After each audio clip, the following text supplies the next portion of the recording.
Renaître après l'échec. Un matin glacial, j'ai ouvert les portes de mon entreprise pour découvrir un silence assourdissant, les murs témoins de mes rêves brisés. Les clients avaient disparu, les factures s'entassaient, et l'avenir semblait aussi sombre qu'une nuit sans lune. Dans cette obscurité, j'ai senti un poids écrasant sur mes épaules, une peur qui menaçait de m'engloutir. Mais quelque part, au milieu du chaos, une petite voix intérieure a murmuré que chaque échec est une leçon déguisée.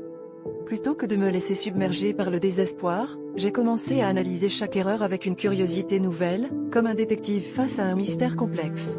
Chaque faux pas me montrait un chemin que je n'avais pas encore exploré, chaque porte fermée devenait un défi à relever plutôt qu'un obstacle infranchissable. Avec le recul, j'ai réalisé que ces moments de doute étaient les creusets où se forgeaient mon courage et ma créativité. Lentement, j'ai commencé à reconstruire, pièce par pièce, l'édifice de mes ambitions. Grâce à une simple idée inspirée par ces échecs, j'ai créé un nouveau produit qui parlait directement aux besoins de mes clients, et l'entreprise a commencé à fleurir. Les éloges ont remplacé les critiques, et les sourires des clients sont devenus la meilleure des récompenses. Cette renaissance n'était pas le fruit du hasard, mais celui d'une résilience nourrie par les tempêtes que j'avais traversées. Chaque victoire, aussi petite soit-elle, était une célébration de la persévérance. Aujourd'hui, en regardant en arrière, je comprends que la ruine n'était pas une fin, mais un début.